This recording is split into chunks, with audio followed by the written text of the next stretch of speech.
Je suppose que pour l'instant tu te sens un peu comme Alice. Tombée dans le terrier du lapin blanc. On pourrait dire ça. Je le lis dans ton regard. Tu as le regard d'un homme prêt à croire tout ce qu'il voit parce qu'il s'attend à s'éveiller à tout moment. Et paradoxalement, ce n'est pas tout à fait faux. Crois-tu en la destinée, Néo? Non. Et pourquoi? Parce que je n'aime pas l'idée de ne pas être aux commandes de ma vie. Bien sûr, et je suis fait pour te comprendre. Je vais te dire pourquoi tu es là. Tu es là parce que tu as un savoir. Un savoir que tu ne t'expliques pas, mais qui t'habite. Un savoir que tu as ressenti toute ta vie. Tu sais que le monde ne tourne pas rond sans comprendre pourquoi, mais tu le sais. Roman, mort dans ton esprit. Te rendre malade. C'est ce sentiment qui t'a amené jusqu'à moi.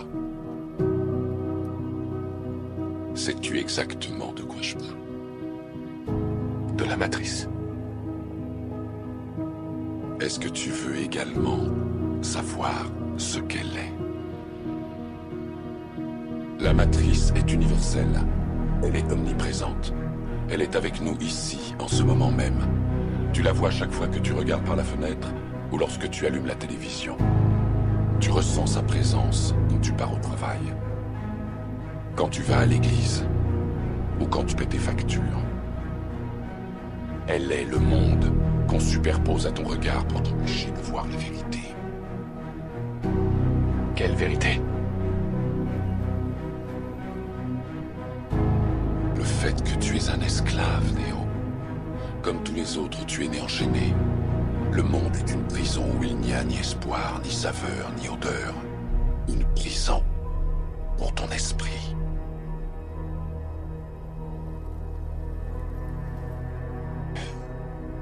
Et il faut que tu saches que malheureusement, si tu veux découvrir ce qu'est la matrice, tu devras l'explorer toi-même.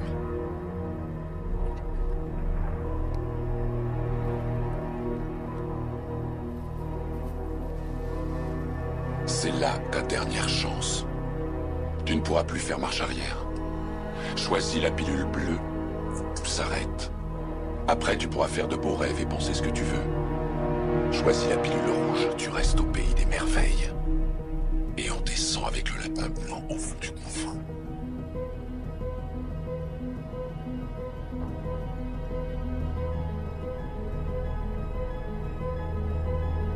N'oublie pas, je ne t'offre que la vérité, rien de plus.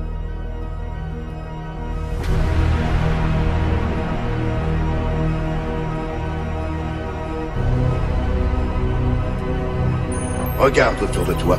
La majorité de notre jeunesse écume les rues, en quête de drogue, de sexe et de violence. Elle croit que ces choses-là n'ont pas de réel effet sur sa vie. Les crimes sont sans réelle punition. Une génération insensible, sans souci de l'autre, sans connaissance de soi. Voilà l'avenir de notre nation, l'avenir de notre peuple. Penses-tu que la haine et le mal vont rester impunis? Le monde ressent à présent la chaleur d'un feu que les hommes ont fait brûler depuis le début de la civilisation. Tu représentes ce feu.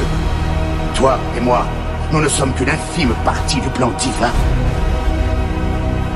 Les mauvais de ce monde ont employé toutes les méthodes possibles pour tromper ses habitants.